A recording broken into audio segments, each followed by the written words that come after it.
അത് പറ്റിയെന്ന് പറഞ്ഞു. പിന്നെ SFSന്റെ പിള്ളേർക്ക് അവിടെ ഉള്ള ഹോസ്റ്റലിലെ പിള്ളേർക്ക് ഇവിടുന്ന് സ്കൂളിൽ നിന്ന് ഫുഡ് കൊണ്ട് കൊടുക്കുന്നെന്നും പറഞ്ഞു. അന്നേരം അങ്ങനെ ചോദിച്ചപ്പോഴത്തേക്ക് പിന്നെ അത് വഴിയടഞ്ഞു. പിന്നെ ലാസ്റ്റ് സിസ്റ്ററോട് പറഞ്ഞു, സിസ്റ്റർ എങ്ങനെയെങ്കിലും എന്തെങ്കിലും ഒരു വഴി കാണിച്ചു തരണം, എനിക്ക് പറ്റില്ല, അല്ലെങ്കിൽ എനിക്ക് വേണമെന്ന് പറഞ്ഞു. എനിക്ക് അല്ലെങ്കിൽ പിന്നെ സ്കൂൾ മാറ്റേണ്ടി വരും. പിന്നെ ഇന്ന് ഞാൻ രാവിലെ അപ്പനമ്മയോട് ഇങ്ങനെ പറഞ്ഞു, പിന്നെ ഞാൻ പോവാന്ന് പറഞ്ഞപ്പോഴത്തേക്ക് പിള്ളേരെ നോക്കാം. നമസ്കാരം. അങ്ങനെ ജീവിതം അവസാനിപ്പിക്കുന്നതിന് 1-2 ദിവസങ്ങൾക്ക് മുമ്പ് അവസാനത്തെ വഴിയും തേടി മടുത്ത് തന്റെ സുഹൃത്ത് ജെസിയോട് ഷൈനി സംസാരിച്ചിരിക്കുന്നത് അതീവ ഹൃദയഭേദകമായിട്ടാണ്. അവരുടെ അവസാന ശബ്ദ സന്ദേശമാണ് ഇപ്പോൾ പുറത്തു വന്നിട്ടുള്ളത്. ജെസിയോട് പറയുന്നതിൽ നിന്ന് തനിക്കുണ്ടായിട്ടുള്ള മനോവേദന, തനിക്ക് പിടിച്ചു നിൽക്കാൻ കഴിയുന്നില്ല എന്നുള്ളതൊക്കെ വ്യക്തമാകുന്ന ശബ്ദ സന്ദേശം. മാത്രമല്ല, ഒരു കാര്യം കൂടി അതിൽ നിന്ന് വ്യക്തമാകുന്നുണ്ട്. ഷൈനിക്ക് പ്രതികരിക്കാൻ അറിയില്ല. ഷൈനി എല്ലാം ഒതുക്കി ജീവിച്ച ഒരു മനുഷ്യ ജന്മം ഒരു മനുഷ്യ ജന്മം മാത്രമാണ്. ആരെയും വേദനിപ്പിക്കാനോ ആരോടും തർക്കിക്കാനോ ഒന്നിനും ആ മനുഷ്യജീവിക്ക് താല്പര്യമുണ്ടായിരുന്നില്ല. ഷൈനിക്ക് ജീവിതത്തിൽ പിടിച്ചു നിൽക്കാൻ കഴിയാത്ത സാഹചര്യമുണ്ടായെന്ന് വ്യക്തം.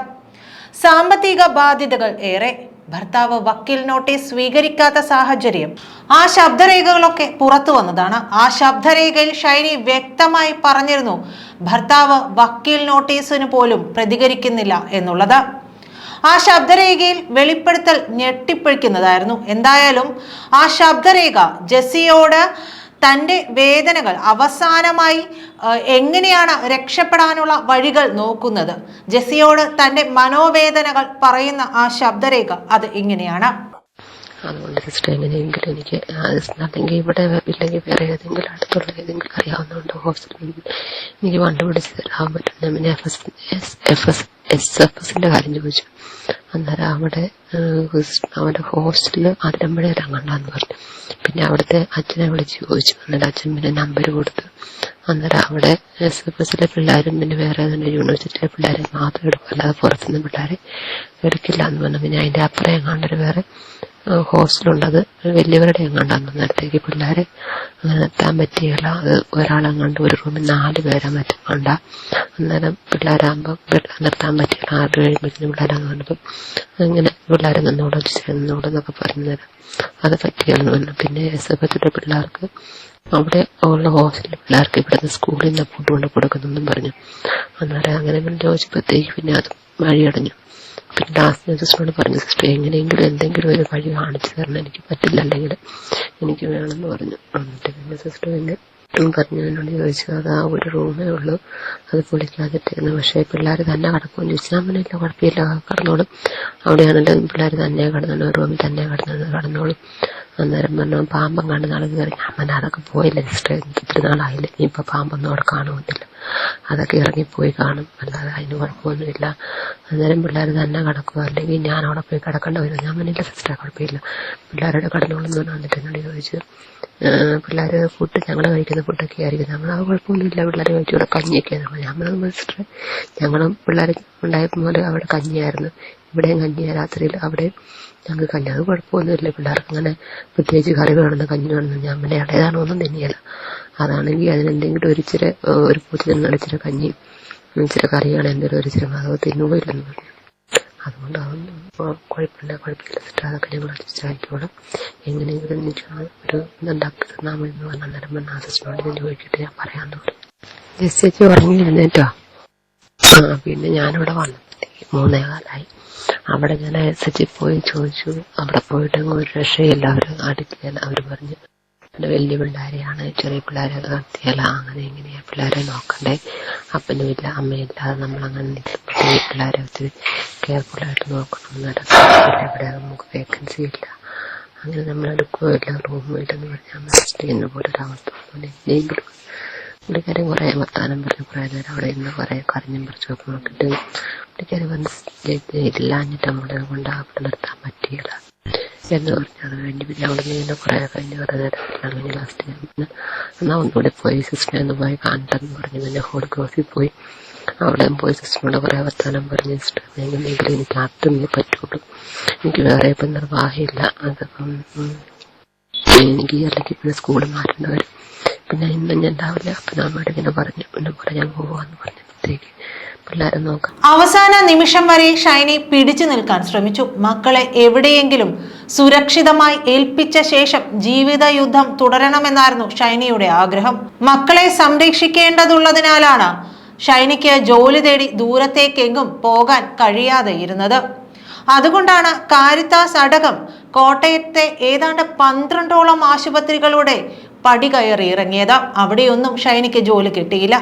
അതിനും കാരണങ്ങളുണ്ട്. ഒന്ന്, കരിയറിൽ വന്ന ഇടവേളയാണെങ്കിൽ രണ്ടാമത്തേത് ഭർത്താവ് നോബിയുടെ സഹോദരനായ ഫാദർ ബോബിയുടെ തെറ്റായ ഇടപെടൽ. ഈ പശ്ചാത്തലത്തിൽ ഷൈനിക്ക് മറ്റൊരു വഴിയുമില്ലായിരുന്നു. അങ്ങനെയാണ് മക്കളെ ഹോസ്റ്റലിലാക്കാൻ ഷൈനി തീരുമാനിച്ചത്. ഹോസ്റ്റലിലായാൽ പിന്നെ അവരുടെ കാര്യം ഒന്ന് ശരിയാകുമല്ലോ എന്നായിരുന്നു പ്രതീക്ഷ. മക്കൾ പഠിച്ചിരുന്ന ഹോളി ക്രോസ് സ്കൂളിലെയും SFSലെയും ഹോസ്റ്റലുകളിൽ അവസരവും തേടി. ഒടുവിൽ ഒരു ഹോസ്റ്റലിൽ പോയി മക്കളെ ഏൽപ്പിക്കാൻ ഷൈനി അവർ പറഞ്ഞ എല്ലാ നിബന്ധനകളും അംഗീകരിച്ചിട്ടും തീരുമാനമുണ്ടായില്ല. ആ ഹോസ്റ്റലിൽ കൂടി നിഷേധിച്ചതുകൊണ്ടാകാം ഷൈനി ഒടുവിൽ മക്കൾക്കൊപ്പം ജീവനൊടുക്കാൻ തീരുമാനിച്ചത്. മക്കളെ ഒറ്റയ്ക്കിട്ടിട്ട് ജോലിക്ക് പോകാൻ ഷൈനിക്ക് പേടിയായിരുന്നു. ബാന്ദ്രയിലെ ഒരു ആശുപത്രിയിൽ ജോലി ശരിയായിരുന്നു. പക്ഷെ മക്കളെ ഹോസ്റ്റലിൽ താമസിപ്പിക്കാനുള്ള സാഹചര്യം ഒരുങ്ങി വന്നില്ല.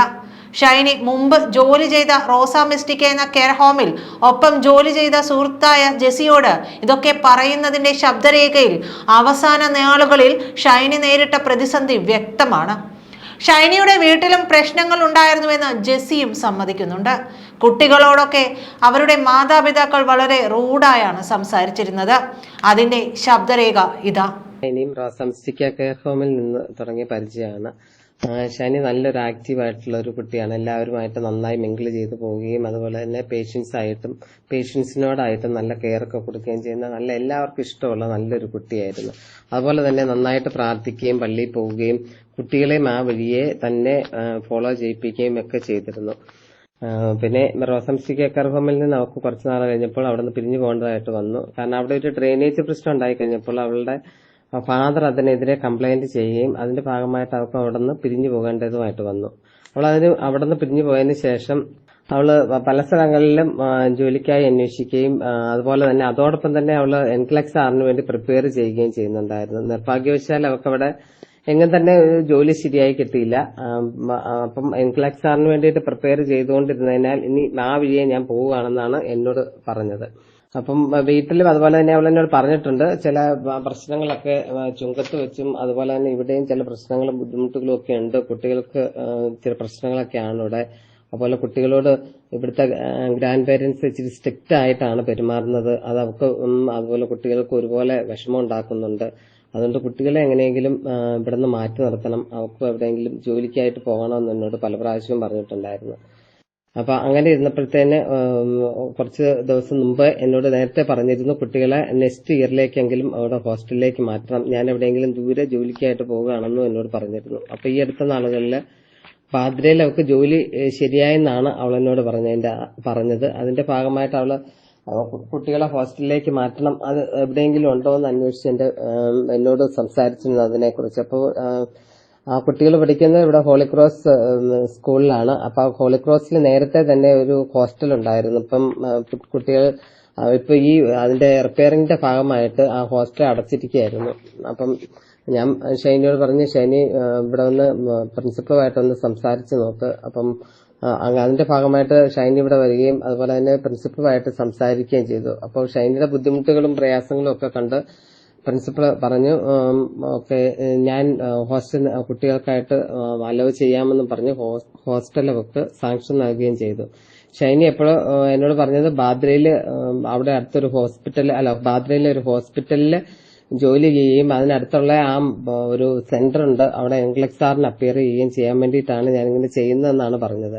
വളരെ സന്തോഷകരമായിട്ടാണ് ഞങ്ങൾ തമ്മിൽ പിരിഞ്ഞത്. നോക്കി ഹോസ്റ്റല് കിട്ടിയതിന് ശേഷം അവൾ എനിക്ക് മെസ്സേജ് ഇടുകയും ചെയ്തിരുന്നു. അപ്പം അതിനുശേഷം വീട്ടിൽ ചെന്നതിന് ശേഷം എന്താണ് സംഭവിച്ചതെന്ന് കൃത്യമായിട്ട് എനിക്ക് അറിഞ്ഞുകൂടാ. കാരണം പിന്നീട് ഞങ്ങൾ തമ്മിൽ യാതൊരു കോണ്ടാക്റ്റും ഉണ്ടായിട്ടില്ല. പിന്നെ പിറ്റേ ദിവസം ഞാനിവിടെ അന്ന് നൈറ്റ് ഡ്യൂട്ടിയിലുണ്ടായിരുന്ന സമയമായിരുന്നു.